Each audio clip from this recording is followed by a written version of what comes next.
Greetings, everybody from Fort Lauderdale, Florida. I am Rajee Narinasingh, transgender activist, actress, spiritualist, author, show host, board member, and reality TV personality. I am here to recruit you. This is The Recruiters.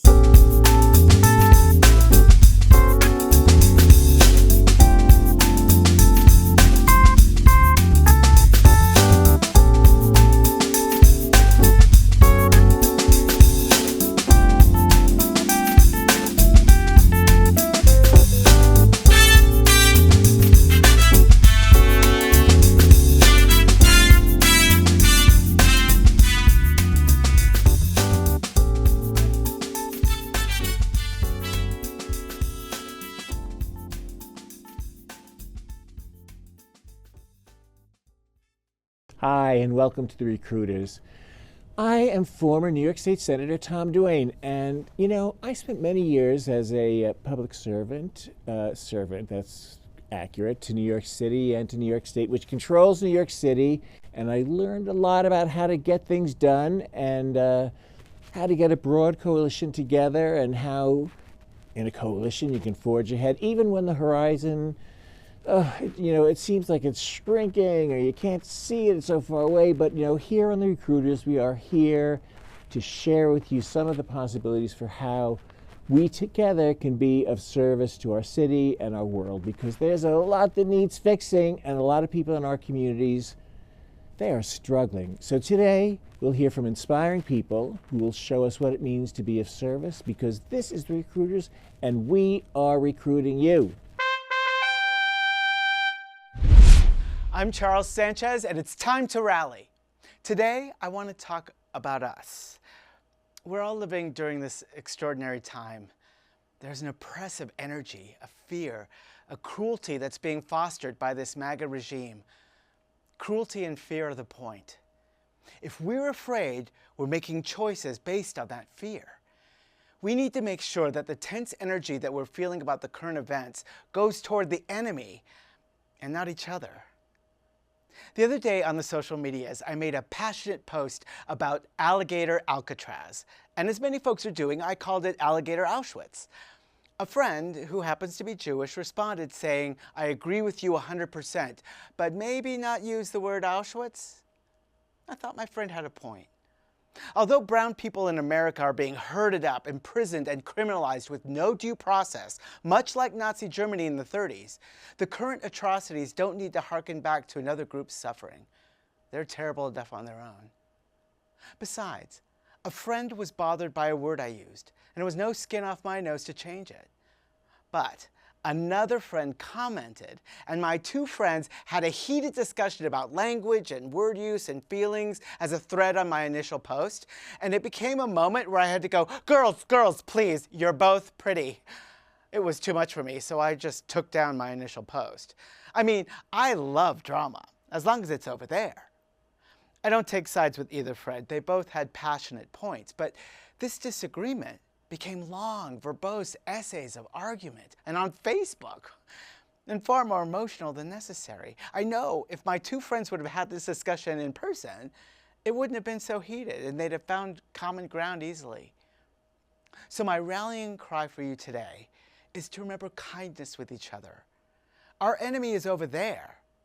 We have to be gentle in our disagreements with each other, or we risk being divided within our own ranks. Be forgiving, generous, charming, especially on social media where you don't know who'll see your posts. We are the kind ones, the sensitive ones, the caring ones. If we lose our humanity, MAGA wins. And we can't let those immature, unsophisticated, if cargo shorts were people, they'd be MAGA, succeed.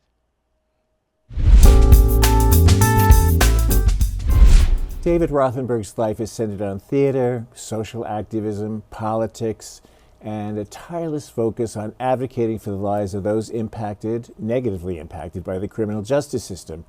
And in 1967, he produced a play called Fortune in Men's Eyes, and that inspired the founding of the Fortune Society. Now, Fortune Society is 50 years old and has become one of the leading, certainly one of the first, leading reentry service organizations in the country, serving nearly 13,000 formerly incarcerated individuals per year and providing a wide range of services to meet all of their needs. They also do advocacy and research, and David was one of a small group of civilian monitors in 1971, by the way, at the request of those incarcerated at Attica, to come and witness what was going on as these incarcerated individuals were fighting for their lives, for their human rights and their lives. And so, but David Rothenberg is, someone says your top 3 heroes, he's one of them. And I won't say it again, I promise. And the other 2. Nelson Mandela, you're in good company. And then the other one changes depending on my mood. Okay, so I first came across David Rothenberg when I was watching a television show called The David Susskind Show. And what the hell were you doing on that show? I came out as a gay man, which was very traumatic. In 1973, to make a public statement, I had, in those days, everybody was living, not everyone, but most gay people were living duplicitous lives. And I was the director of a nonprofit organization, the Fortune Society. And so I was at a crossroads in my life, 7 years into Fortune, and I was watching the gay movement go about, and I'm dealing with men and women coming out of prison, being a factor, and them being truthful about their lives and sharing their stories, and had to realize that I was urging other people to be truthful about their lives, and I was hiding. And you had an enormous impact on me. And I couldn't believe I was sitting there with my father watching an openly gay person talking about being gay. It was a tremendous moment in my life, and I never forgot it. And Tom, back in '73, it was newsworthy when yes, somebody huge. who the Times had a people section. I was between Hubert Humphrey's gallbladder operation and Marshall Tito's 80th birthday. And they called you a homosexual? No, well, yes, and the Post had a headline that said, "Prison advocate says I'm homo." But let me share a story that really ties Fortune and the power of the work at the Fortune Society. The staff, aside from me, all formerly incarcerated men and women. And when I had made this decision, what I was going to do, I called the key people together. And I said, I have 3 things to tell you. 1 is I'm gay. 2, I'm going on a national television show and talking about it. And 3, I've submitted my letter of resignation. And Kenny Jackson says to me, what are you going to wear on television? Last thing in the world. And I said, what kind of a question is that? And he said, well, look how you dress. Make us proud of you. And then Mel Rivers, former gang kid from Bed-Stuy, says, why would you resign? And I said, it might hurt the organization. In '73, it would have, I thought. And he said, you've stood by us for 6 years, telling us to be honest about our lives. And then he said, it was the most profound political statement I ever heard. He said, give us a chance to stand by you. He didn't say they wanted to stand. He was asking my permission to let them stand by me. And so I just looked at these people. I was obsessed with the fact that I'm coming out of the closet, and they looked at me like they looked at me yesterday, and they would the next day. And after a few minutes, Kenny said, is that it? And I said, well, what else is there? And he said, what else is there? We have a lot of people out there waiting for us. Can we get back to work? And that was it.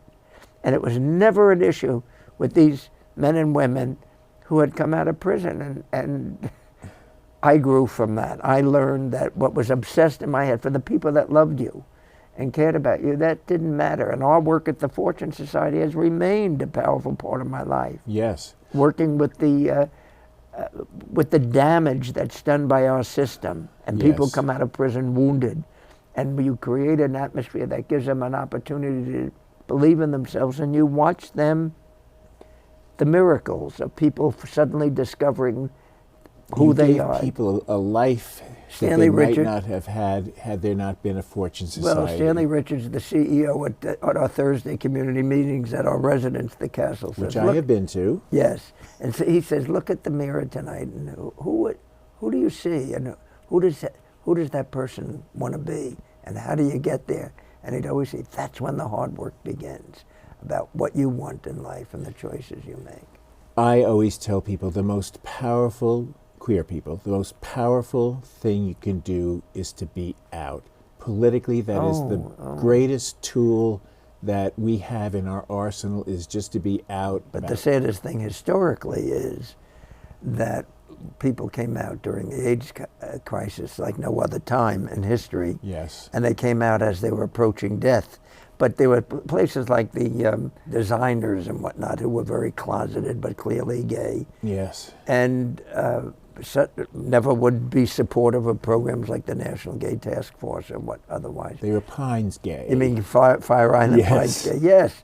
And you could never get them, but then suddenly they were saying, where is the support? Where is the help?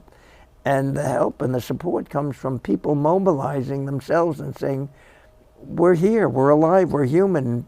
Remember, in the early days of AIDS, it was called gay-related immune deficiency. Yes. It was called GRID, and I was one of 6 people called in by a group of doctors. Ginny Apuzzo, Larry Kramer, Peter Vogel, myself were called in, and they said, 18 men have this thing, and it's only gay men, and said, we might need help politically because this might be a political issue as well as a medical issue. The doctors said that, and Ginny Apuzzo at one of those early meetings said, stop calling it GRID.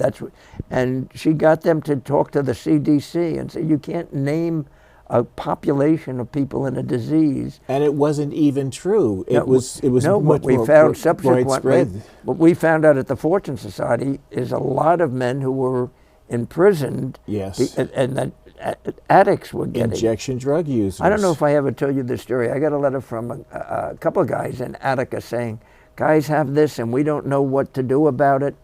And so I called Marty Horn, who was the deputy commissioner. I said, you have a lot of, Marty was a good man and a good resource. And I said, you're going to have a lot of trouble. Guys are getting very sick. AIDS and and the population don't know what's going on. And he said, do you have any literature we can get inside? And so I called the only game in town, which was the Gay Men's Health Crisis, and they put a package together. I sent it to Marty, and 2 days later he called me. He said, the wardens won't let it in because of the word gay in the organization.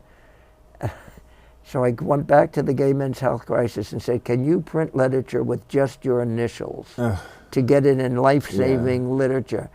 And that, I mean, the homophobia was so well, it was asinine. You're not going to bring basic information in because of a This is the very, very early 80s, but it was the 80s. We were incredible. But that's and that's part of the AIDS struggle.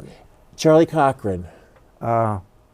You want me to tell the whole Charlie story? Quickly, the abbreviated version. Well, I'm sitting at Julius's after one of those things. And a famous old gay bar. Well, it was, in those days, it was not quite, it was gay at night and straight and neighborhood during the day. Yeah, really.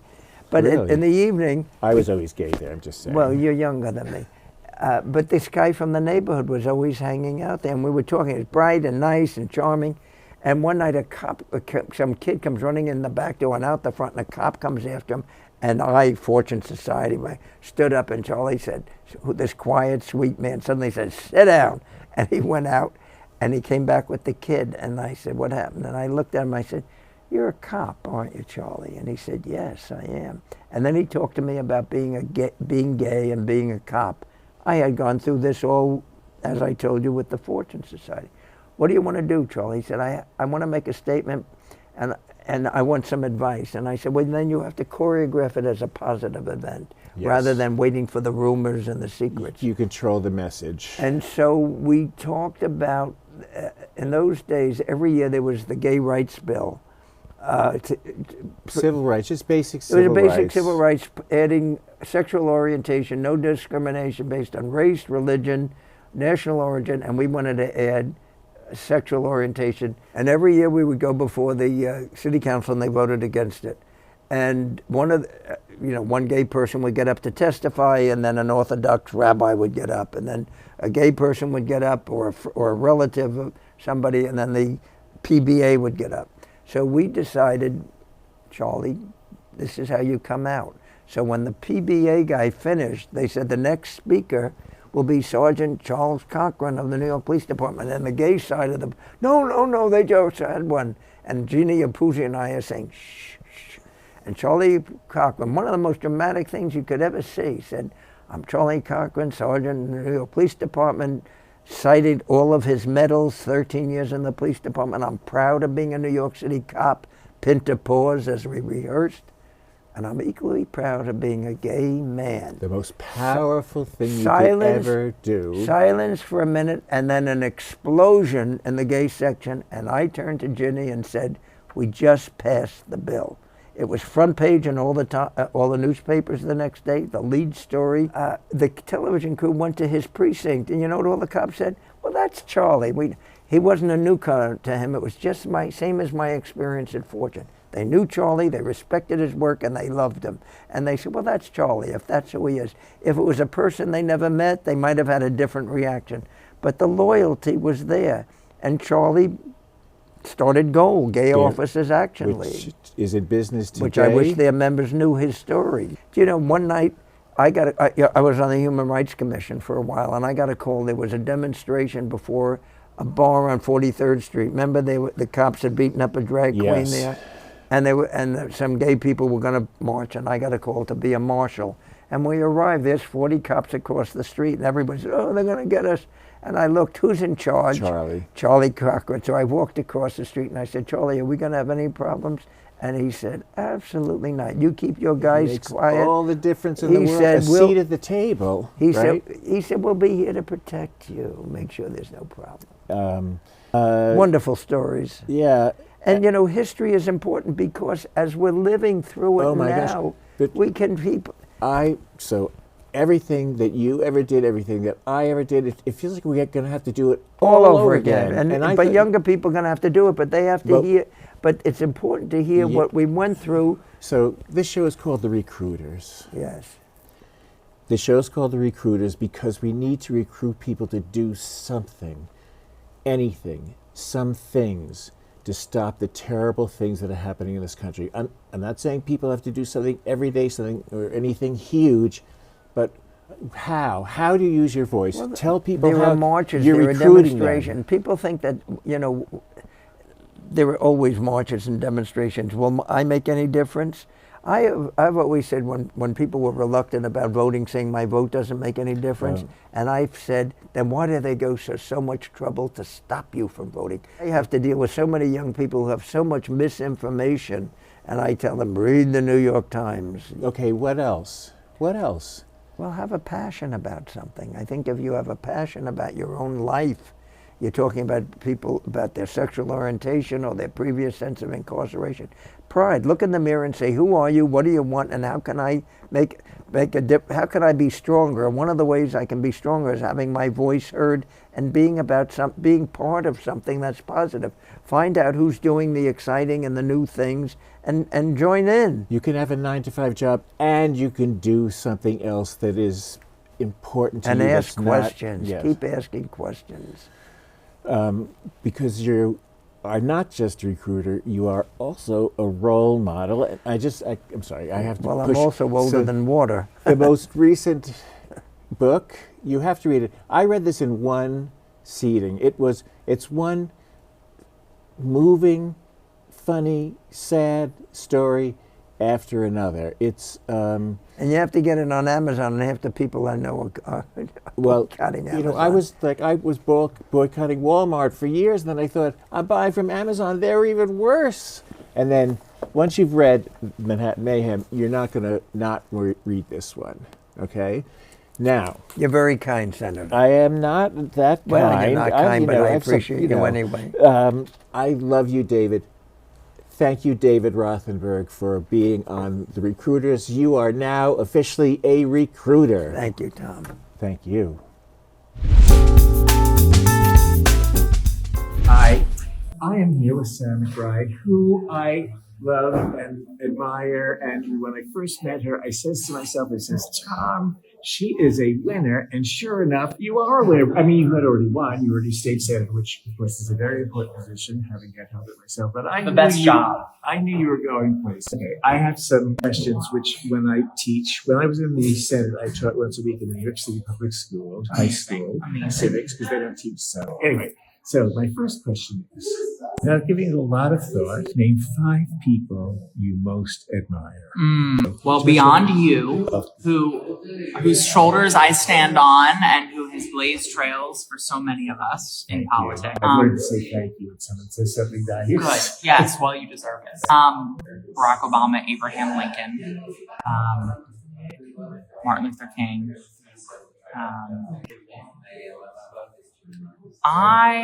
Shirley Chisholm and John Lewis. Okay.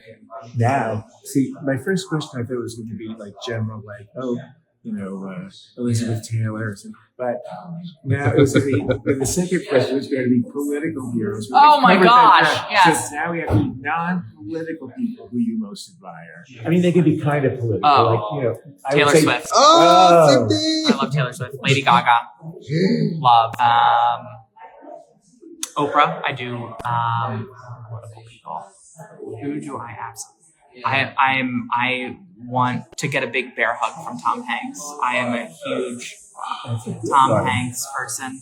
That's a good one, folks. You deserve a hug from him. Who else do I love? Somebody you don't want to say. Somebody I don't want to say. Yeah.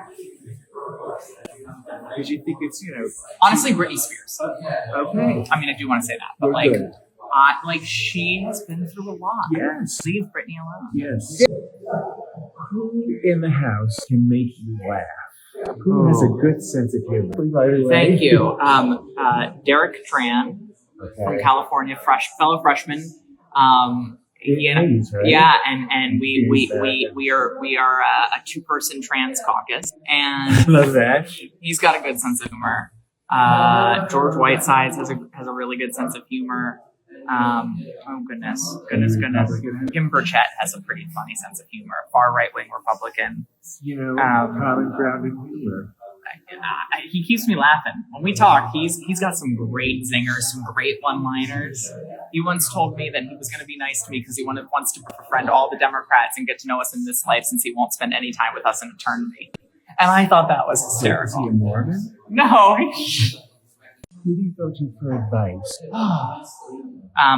Beyond my parents, who are like genuinely 2 of my closest advisors, mentors. I would say in Congress, Nancy Pelosi, Alexandria Ocasio-Cortez, and can you say I'm loving her answers? Steny Hoyer. Oh, lots of experience. Yeah. I would say those are the 3 who have been. Does Ms. Crockett make you laugh? Oh, she's great. Yeah. Humor. We were on a call for the recent hearing that Tish James mentioned, where Jasmine did Trans or Trump, and she was telling us about this, that she was going to do it, and I was in stitches. I love that because she's another, they're going after Alexander. Yeah. She's like, yeah. So. But the thing is you're all really good, so they're never going to catch you doing anything like this. Wouldn't be wonderful. I mean, they tried to get dancing, like there was something terrible. Oh, I know. Remember that? Yes. It was just endearing. Yes. Well, that's the thing. Is like they see these politicians see a.